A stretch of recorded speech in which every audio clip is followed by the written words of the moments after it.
What do you reckon is the biggest TV show you've ever been in with in terms of viewership? What, me? Yeah, you. I don't know. What are you doing, a survey? I just did something the other night, watched by a lot of people, millions in fact. And I did do a thing on that show that we did called the comedy show that I can't remember the show we did. Open Slather.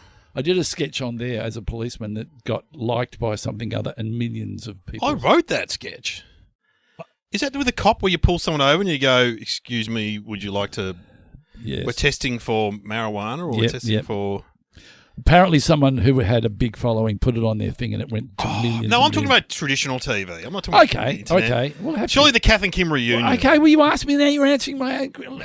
Let me say, Kath and Kim would be probably the biggest. A couple of million, or as in, just viewership on the night. On viewership on the night, yes. I think that some of the specials were up. And numbers in like a million is a lot of people now. So I think that the specials went up. It's a long answer, isn't it? Yes, a couple of million. Well, I don't know. I might have bet you the other night. Do you know what show I was on? Okay, what landmark show I was on the other night? Hang on. You've said nothing about it. There's been no comments. Have I been on it? I don't think so. Oh, this is good. And this is up there with the Logies, the Brownlow. I'm going to say we're on the New Year's Eve presentation. I've been on that before and got slagged off on that. But really? No, yeah, people were very harsh on the ABC. Well, did you do a spot? No, I was doing crosses. They crossed to me. And they had a cat crack at you? Well, maybe one or two people. It was pretty funny. What, on air? No. It's just on Twitter or what. I just remember all the Sydney coverage was taking place in Sydney. Then they crossed to me, and I was down by the Maribyrnong in Footscray, and I had a shopping trolley in the Maribyrnong. But that's the joke. I know. You can't have a crack at that. Anyway, so do you want to say, no. Can I have a bit more, were you on a Hey Hey Saturday special? No. Were you on the news? No. Because the news is big. What happens around this time, December? What happens on TV? Big event, massive event, Christmas time. Carols by Candlelight. I was on Carols by Candlelight. Cutaway in the audience? No, I was on stage. You were not. Marina Pryor was sick. They called me up. Can you sing? Then I'm up there. Bum. No, so you didn't see it, but people put it on Facebook and stuff. So you did a spot?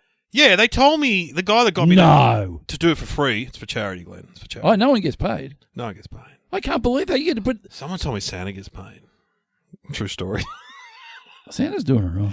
Santa was very good. The guy to Santa, I mean, obviously Kid Santa is real, but the guy who had to play him because Santa was busy is very good actor. Anyway. He got paid. I've seen him in the Harry Potter play. That's right. Okay, you're from the Harry Potter play. Anyway, he was Gandalf. Anyway, long beard, stereotyped. So you were on Candles by Candlelight. You've got to say, is that going to the top of your list on your resume? Oh, look. So I was a comic relief, basically. So imagine this. All right. Imagine this. And if you want to see it, I think it's on Facebook. The kids are all waiting. The elves come out, right? So the sort of the elf helpers was Millsy. It was a bit creepy. Millsy. Michaela Bannis, who was in Up Middle Bogan with you. I'm getting worried. Good friend of yours. Yes. Tim, who sings and dances. Yes. Anthony Clear's partner. Yep. Tim. They come out and they're like the kind of like the sort of the helpers, and they're all like, and there's an orchestra. There's John Foreman in the orchestra. It's my music bowl. It's 10,000 people there, Glenn. Yeah. And they're like, Santa's coming, and there's all this noise, and then I walk out in my Ugg boots with a shopping trolley. Funny. And I go, this isn't Costco. And then oh, that's good. Gets a big laugh, and then eventually. And then these elf dancers, like proper dancers, come out. These women came out they danced with Robbie Williams at the grand final, they told me. Oh, he killed. And so they come out, they start doing a dance and singing and stuff with Tim, and then I have to dance with the girls. Like, So what do you think I did? What do you reckon I pretended to do? Have a guess. You're good at predicting my jokes. The Bogan dance? No, I pretended I did a hammy and sat in Santa's chair. Oh, that's good. That's even better. The Bogan dance is pretty funny. Now, that's the leg wiggle one. Oh, the Sharpie kind of thing. The Sharpie dance. And then Santa turned up. As he would. Yeah. Santa turned up. In your bit. Yeah, he turned up and he said, "There's a shopping trolley here." And I said, "Oh, Santa, they try to make me dance." And then he said, "Dave, do you want to sing and dance some more?" And I said, "No, I've got to return the trolley to Costco." And he put his arm around me. Okay, so the big question, what was the food like backstage? Was there alcohol? There was a bar.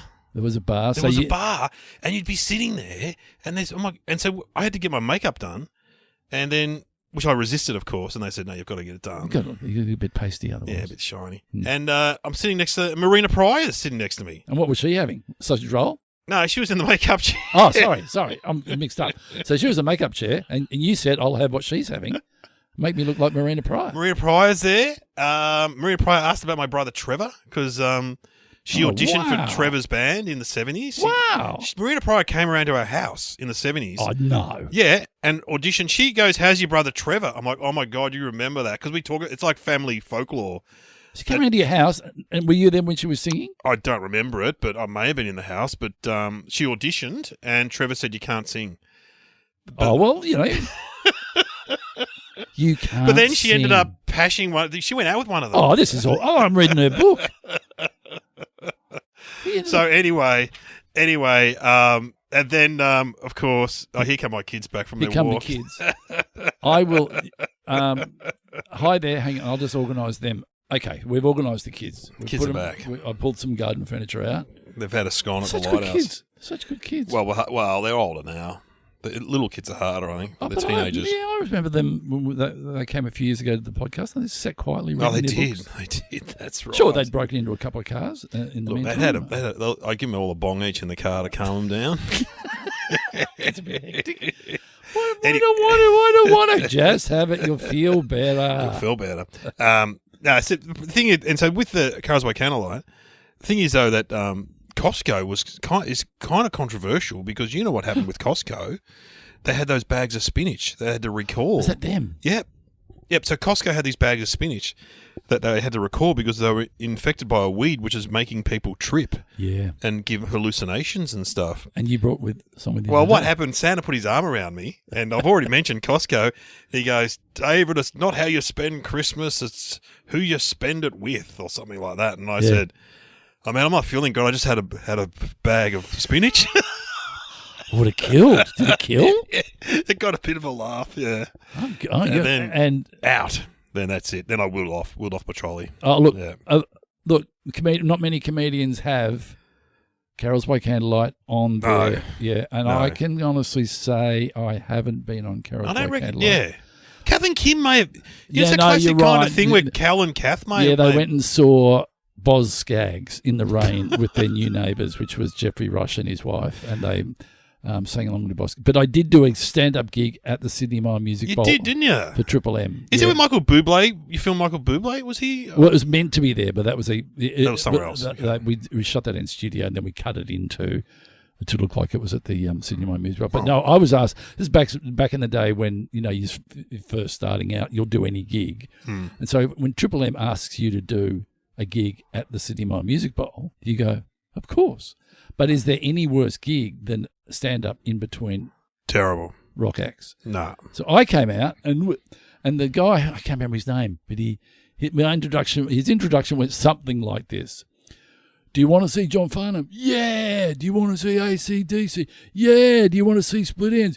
Yeah. Oh, well, here's Glenn Robbins.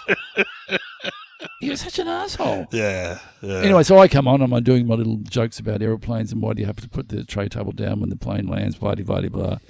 And throughout the act, I mean, I'm on there to change the stage for the next act. So all I heard through my act was, check 1 1 1, check 1 1 2. That was when they had those special drums, and How long did you last? I was smart, and I threw away my material, and I taught the crowd how to be a rock and roll crowd. I said, someone over there needs to vomit. Someone over there needs to. Smart. Some sort of drug reference. Smart. Someone needs to dance like this. Yeah. Didn't go that well, but Liz got me through. Yes. Yeah. Teaching them what to do, how to be cliched. Wow. But I got to say, I'm going to look that up and. You got to get onto that. My biggest appearance yet. And you in an outfit, and you're ahead already. I know. It was funny though. The classic thing happened to me. I was in. They put me in UGG boots, tracksuit pants, a dodgy Christmas T-shirt, and a hoodie, and I'm standing backstage, and the floor manager goes, "Dave, you've got to go get changed for your part," and he was serious. I'm like, We're away. I am changed, mate. Yeah, we're away. Good stuff. But then again, I did kept saying that to the elf. Boys, you got to go get changed. Get out of your kid. Oh, boy, here comes the music.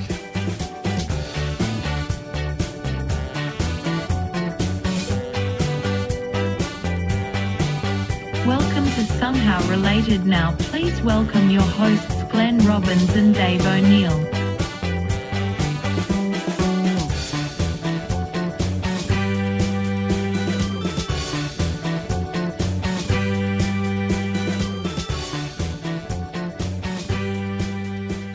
Anyway, welcome to our podcast. We're recording in Glenn's shed still. And I got to say, the shed tapes got a good vibe. Yeah, it's a good You're in a comfy environment. chair. It's a little bit hot. You're sitting under the sunlight. Am I?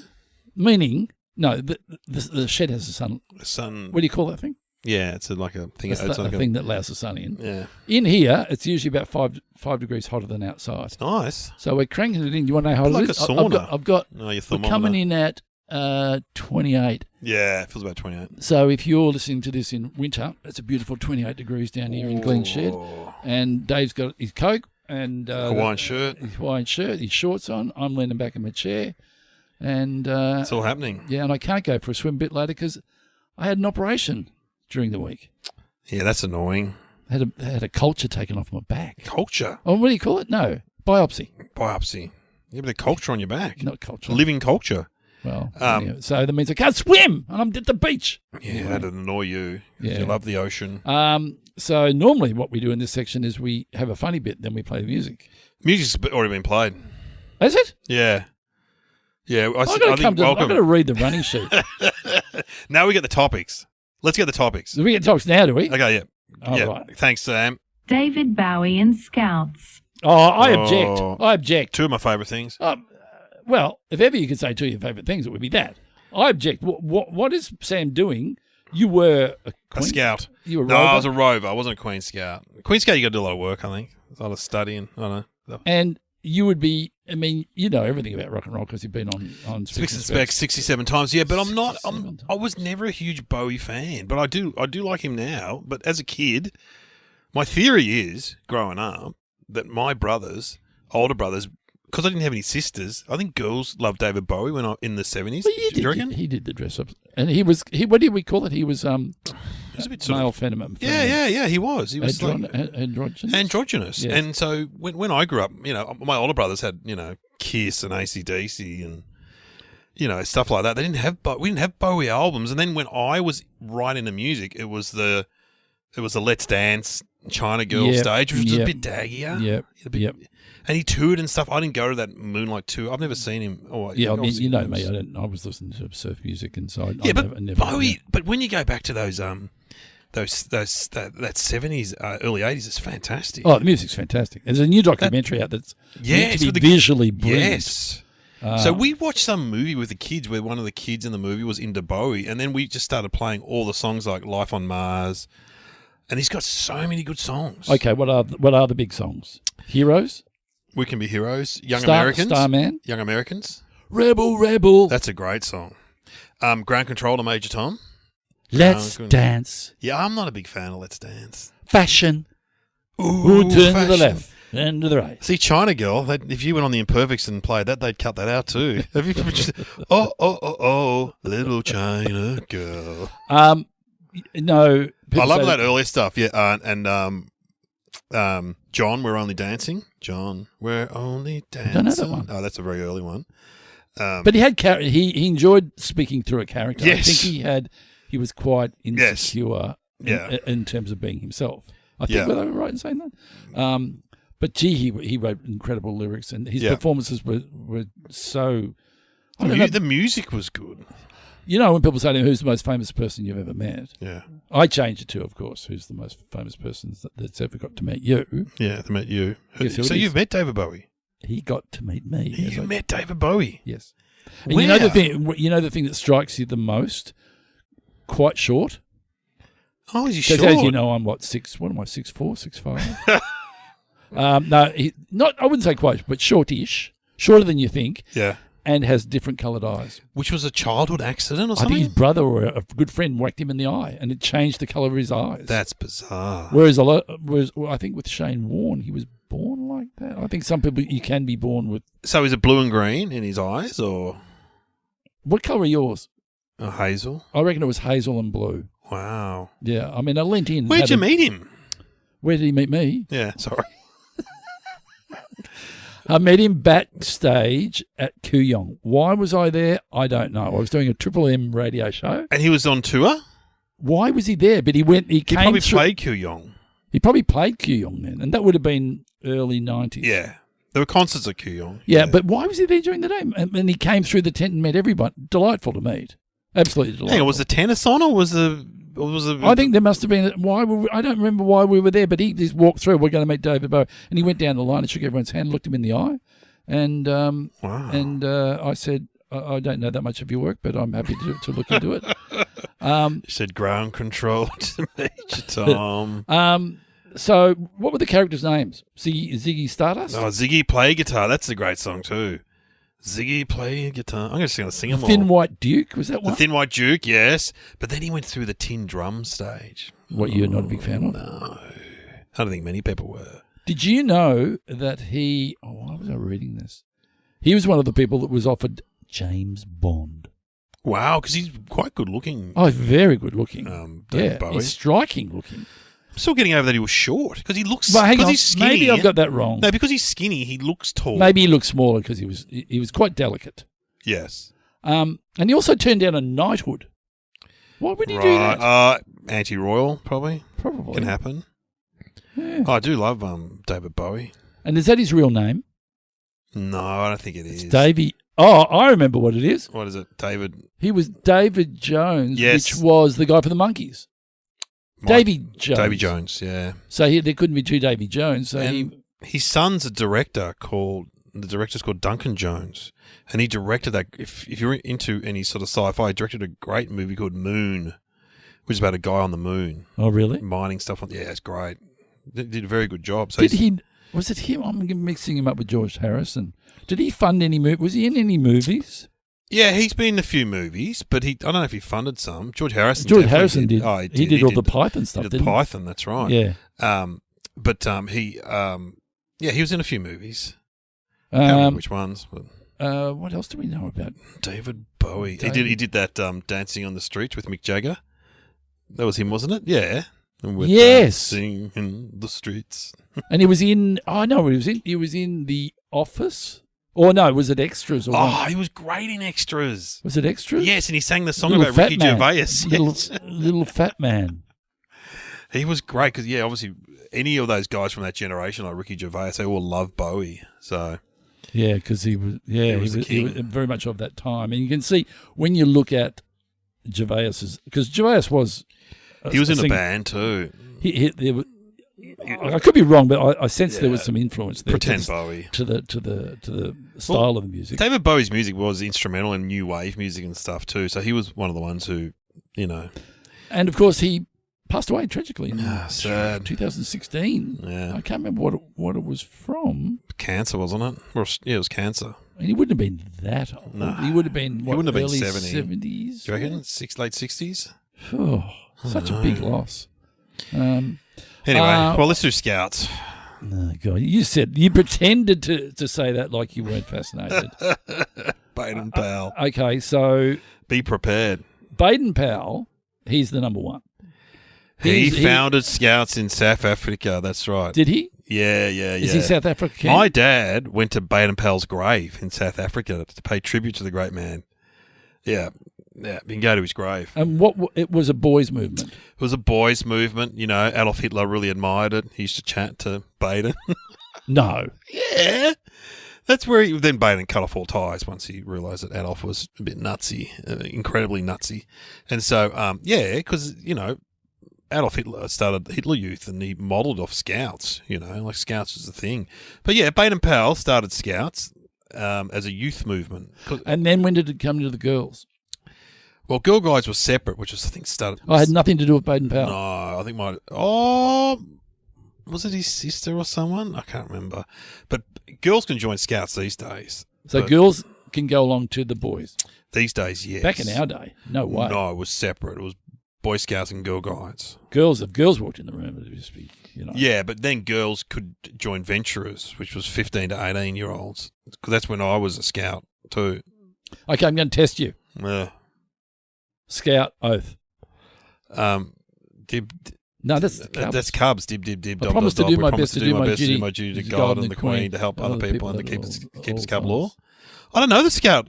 But didn't you say it every time? Didn't you salute the flag? Yeah, we did. And the flag wasn't allowed to touch the floor. Or That's when it. You folded it up. Don't touch the floor. Touch the floor. And then what we used to do, we'd put all rubbish in the flag and roll it up, and so when the Cubs would pull it down, it would all form them. Okay. The classic. Have you still got your shirt? No. I've got a scarf, I think. If I was to find your shirt in an op shop, what badges would it have? Well, you ever guess what badges you reckon I had on my... Okay, first aid. I think we all did first aid, Okay, yes. tracking. No. Cooking. Yes. Accountancy. Memes, making memes. Now, music. I had music. You could not be a music with scouts. Yeah, you could be. I was in the scout band. So what did you get on the badge? Someone playing? Yeah, there's like a clarinet and a violin or something on the badge. There was drama too. You got a drama badge. What? Oh, that's ridiculous. Rope tying. Some of the classics. Knots were big. Tracking was big. Canoeing. Yeah, Canoeing orienteering was the word. Oh, orienteering was orienteering. big. Absolutely. But the irony is, see, my dad was a scout leader, and so we were in scouts from a young age. Because, as my mum once said, Kevin, he just loves being in a uniform and hanging out with men. Because he was ex-Air Force in the Freemasons and the Scouts, and he loved it. But me and my twin, we didn't really like the outdoors hiking that much. Oh, so you were. Oh, man, I remember going camping, and we would go camping, not like you camp today where you go to a campground and there's people next to you and there's a toilet block. We would hike, and we'd go to the coldest places. Well, I did that badge. It was called the Backwoodsman. Oh, yes. And you'd go and camp in the middle of nowhere. Did you camp? We had to build our own hut. Oh, we didn't do that. Build our own hut out of like a lean-to thing. Yeah. I still maintain one of the best days of scouting. We went for a 2-day hike where we had to camp and cook our own food. And then we came down this hill in the middle of nowhere near Warburton. And there was just this milk bar sitting there. It was like and we all just started running. Sugar! And the leader's like, one at a time, boys. Because the old folk in there were not. You went straight for the pies? Milkshakes. I remember having a milkshake and a pasty. It was heaven. Oh, the best. Yeah, because did you have to catch your own food? No, you needn't do that. No, you'd bring food, but it would be freeze dry often, which is you buy from a camping shop. Yeah. So you add water and stuff like that. Yeah. You would have been a regular to the Jamboree. Went to the Jamboree in 1979 in Perth, which is a number of scouts from all around the world come get together. Absolutely, and share knots. And the 1979 Jamboree. Here's another knot you might not know. It was controversial because the Jamboree was great because you flew to Perth and really hadn't been on a plane. Did you meet girls? Girl guides. Were the girl guides there? No, they visited, but no. Oh, sure. So it was just a pile of boys hanging out. Was there anything untoward? Was there alcohol? Well, what happened? This is interesting. What happened? There were scouts from all around the world, right? Yeah. So there were Iranian scouts and American scouts, and the Americans. This was the time of the Ayatollah Khomeini and the hostages being held in the movie Fargo. You know the movie Fargo? Yeah, love it. Not Fargo. Not Fargo. What's the one that Ben Affleck directed about the hostages in America, in Iran? Anyway, so there was a big hostage situation where Americans had been taken hostage by the Iranian government, or by Ayatollah Khomeini. Yeah. And so the American scouts made an effigy of Ayatollah Khomeini and hung him from their their gate. Controversial. And so the Iranian scouts saw it, went up, pulled it down, and there was a punch on. Oh, that's good. And it was the front of the Western Australian paper, Scout Punch On. Did they get a fracas badge for that? That'd be an appropriate thing to get. Yeah. And then the next day, it was such a controversy. They had photos of them shaking hands and stuff. Oh, they made peace. Yeah, it was good because you got to meet scouts from all around the world. It was great. Oh, of course. And you keep in contact. At that age, it could only be better if there were girls, but there were no girls. Yeah. No, but then we went on a venture, which is like Venturers were older scouts, and we went on a venture. There were girls there because girls could join Venturers. Yeah, so. But we had fun in scouts. I was a scout. I was a cub, and then I was a scout. And I enjoyed it. Every Thursday night, go down there and just do stuff, play British Bulldog, do a bit of tracking, learn some skills, learn some first aid. Yeah. It was good life skills, and it made you part of a group. Yeah. Anything you do in a tribe, in a group, is always good. I mean, Scouts must have had its peak in the 70s and the 80s when there was stuff all to do. So we had no internet, no computer games. Yeah, I would have been big late 60s, early 70s. I would have been big into the Scouts. Were you a Sea Scout or an Air Scout? No, but you knew of them. Yes. And my cousin went on to be a Queen Scout means, that's doesn't get any better than that. No. It was almost like you were, Yeah. I was in the gang show too, I was in the Scout band, which was like an orchestra, and then I also joined the gang show, which was the theatre. Don't tell me you're not cool enough to know what the gang show is. I know what the gang show is. So it's the Scouts and the Guides get together and put on a show. Yeah. Ging, and they do sketches. Yeah, we did. Oh, that's where I first got into comedy. Ging gang gooly gooly gooly gooly watcha. Ging gang goo. Ging gang goo. Singing, hey, we're out in the sun, boys, we're out in the sea. There's one thing all us fellas know. Gee, it's a wonderful life. You bet it's a wonderful. Name another famous person who was in the gang show. Another famous person. Listen to me. Rowan Atkinson. No. I'm on Closer to home, man. The same age as you. Yeah, Australian. Sean McAuliffe. Oh, no. Very similar name, Shane Jacobson. He was. Oh, yeah, that's right. He was big in the gang show. Okay, I'll put it to you. Was it more of a blue-collar group or a white-collar? Oh, that's interesting. What, the gang show or just Scouts? Just Scouts. Oh, it was blue-collar back in the day. It's very blue-collar, isn't it? Yeah. I don't reckon you got many in the... in Melbourne, you got the north of the Yarra, you got the south of the Yarra. Yeah. I'm not sure that there were that many Scouts south of the Yarra. A lot of Sea Scouts. Oh, okay. Yeah, but but the thing about those areas, they were pretty sort of lower middle class anyway, working class. Sandringham, places like that. Scouts were huge. Oh, no, you're right. Areas. You're actually, because we got one at the end of our street. Yeah. Oh, there were Jewish Scouts. I remember going to the Jewish Scouts. There's all sorts of Scouts. Scouts is having a big resurgence in third world countries. They love it in third world countries. Oh, look, I think it's a wonderful thing to do, and to wear a uniform, to wear a hat, to carry a knife, to know how to tie people up. All good skills that take you through life. It's kind of bizarre though when you think about it. Imagine me and Adam Rosenbach wrote a skit which never got filmed for Open Slather, the show we worked on Foxtel, and we talked about it at the start of the show, and where a guy goes, we should do it. We should try and reenact it. A guy goes to that. What's that show? Shark Tank, where you pitch ideas? No, it's Shark Tank. It's Shark Tank's the Australian version. And there's the American, the UK version, the Devil's Pit or something it's called, or something like that. The Lion's Den or the something like that. Yeah, well, we'll do Shark Tank. We'll do Shark Tank. Shark Tank, and we had this. What you want to do it? Yeah. So that's thinking music. It's thinking music. So I think it was Adam's idea, but we can do it. I don't think he'll mind. He won't mind. No, he might sue us. Well, you can have royalties of this podcast. You can have 10% off Sweet FA. Yep. Anyway, and a guy goes in to pitch Scouts as a concept in 2023.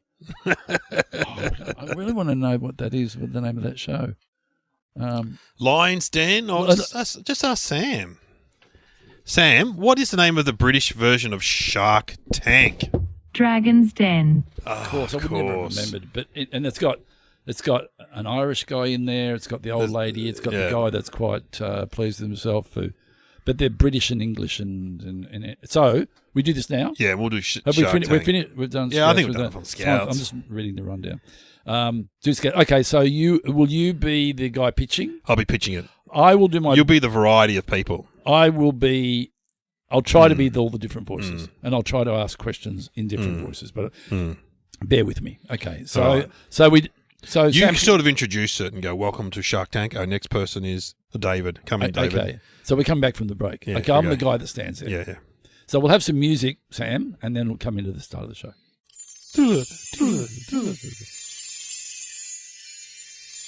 These are the Dragons, the multimillionaire investors on their way to the den.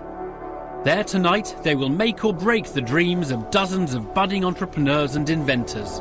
You've got 2 ears and 1 mouth for a reason. Please listen. I'm out. I'm not giving you 150 grand. The valuation is ridiculous. Concept, not bad. Execution, lousy. That is absolutely pie in the sky. Think of this as a business. I think what will happen at you.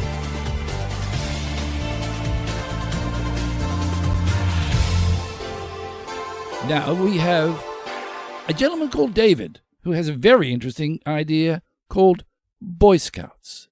It goes a bit rough, but, well, watch and see what happens. Hello, everyone. Hey, I'm David. How are you guys? Hello. Thanks for having me on Shark Tank. Yes, get on with it. Okay, so what I've got to pitch to you is a youth organisation. A youth. Please explain. I'm worried. Well, it's just you get them all in a hall on a Tuesday night. And then what do you do with them? Well, there's just boys. Where are the parents? No, there's no parents. No parents. No parents. How old is the leader? The leader's like in his 30s. He's like a fat guy with a beard generally. And he doesn't go by his real name. He has a fake name like Kayla. A fake name? Yeah, they all have fake names. Brown Owl, Kayla. From the Jungle Book, I think they are. I don't know. And what do the boys wear? The boys wear? No, the boys all have little uniforms. Cute little uniforms, like little shorts. I'm out. No, hear me out. They have shorts, a shirt, and then like a woggle with a toggle. Excuse me, scarf with a woggle and a toggle. Wear a what? It's a scarf with a woggle and a toggle. What's a woggle? A woggle's like a wooden thing that keeps the scarf on you. These woggles, would they sell in the merchandise? Like, how much would they cost to produce? Yeah. Well, if you join the Scouts, you've got to buy a uniform for a start. Buy a uniform. So you open up a line of shops. Yeah. That sell boys' uniforms with little woggles on them. And the woggles also have toggles hanging off them. If you woggles with a toggle hanging off. That down. And what would your production level be at that? Do you think? I don't know. So we get all the boys in a hall on a Tuesday night without their parents. Okay. What sort of things do you do? Well, we do activities. What sort of activities? We do, and if you do good activities, you earn a badge. You get rewards for doing good things. But what sort of things would you do to get an award? Okay, we do rope tying. Hang on, wait. You just tie ropes up, or do you tie people up? A bit of both. You tie it. Who's tying up the young boys? No. Well, they tie each other up, and the leader leads this. All right. So there's rope tying. There's canoeing. There's hiking. And then sometimes on the weekends, we go. I'm out. No, this is not appropriate. Hear me out. We go on camps, and no parents. So we go on camps in tents. You're going. You're going. You go on camps in tents. Yeah. And we do hiking, canoeing, more rope tying. Again, no parents, and the leaders, they sleep with the boys in the tents. They sleep with the boys in the tents. The boys in the tents. Yeah. So it's a thing we do. Yeah. We go on camps as well. So let me get this straight. Group of boys. Yeah. Aged around about 12. 10 to 14. With one male. Yeah. Aged in his 30 to 40s. Yeah. Everyone dresses up. Yeah. People tie each other up. Yeah. People camp, go away. hike. They do extraordinary things together. I've got to say, I'm extremely worried about this. I'm going to give you one last chance. Is there anything else that you do? We do fundraising, where we do this thing called Bob a Job. Yeah. Bob a Job. Yeah, where the kids go out and they all separate. They wear the uniforms, their cute uniforms, and they knock on strangers' doors and they go, "Hello, I'll do anything for 20 cents." I'm in. You're in? It's a win. Yay for Scouts.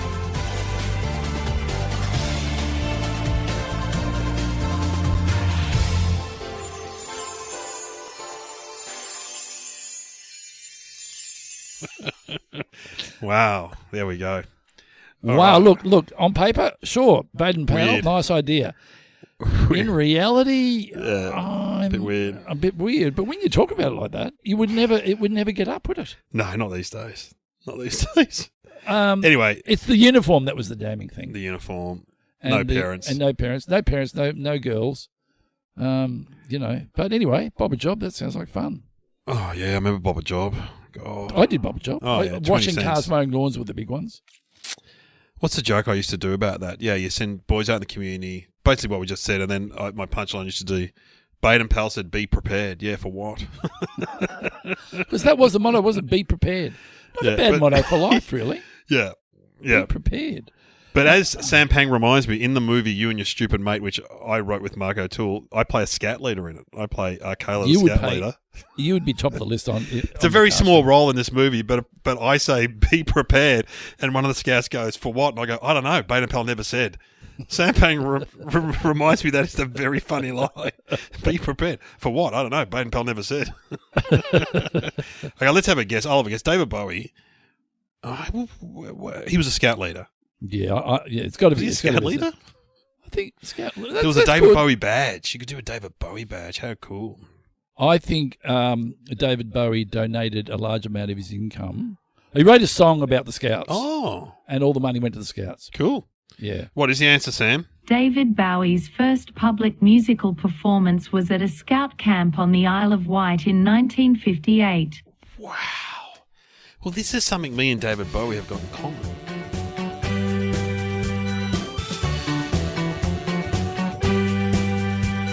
You have been listening to Somehow Related with Glenn Robbins and Dave O'Neill.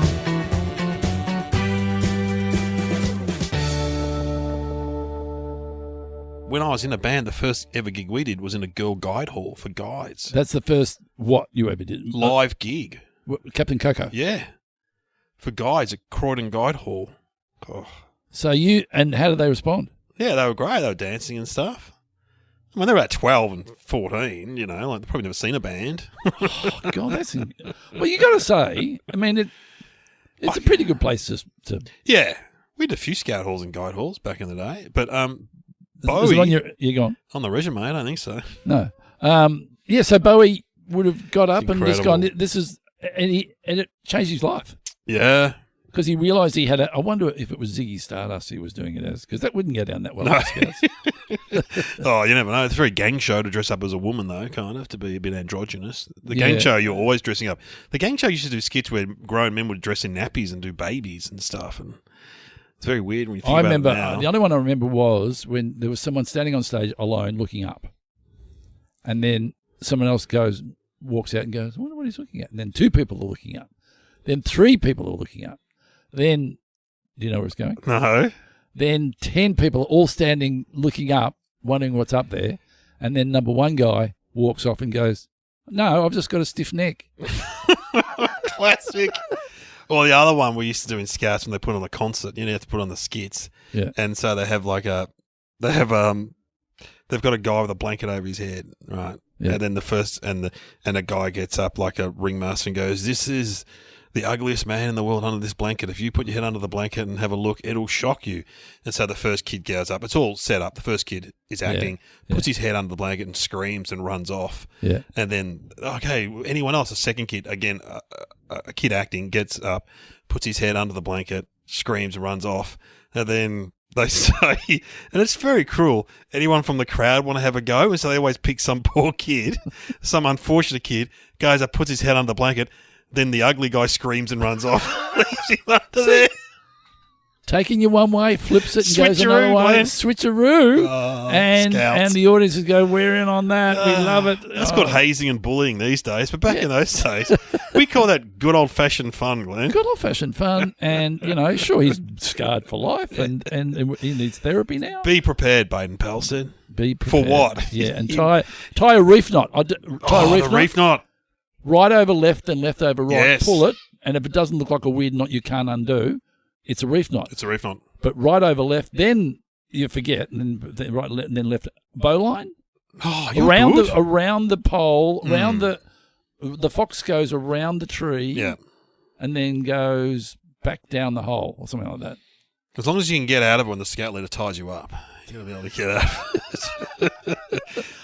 Notice we didn't make one joke about that. Yeah, that's very good of us. It's very good of us to say that we didn't. Because my dad used to hate that because he was a scout leader for a long time. And he's like, well, they bloody always mention that, don't they? Every bloody pedophile restaurant's always a scout leader, isn't he? It's always like a... Yeah. Well, And he goes, look at our troop. We didn't have any pedophile... Well, except for that one bloke. The eventual leader went to jail. But apart from him... Was it a special badge that you got?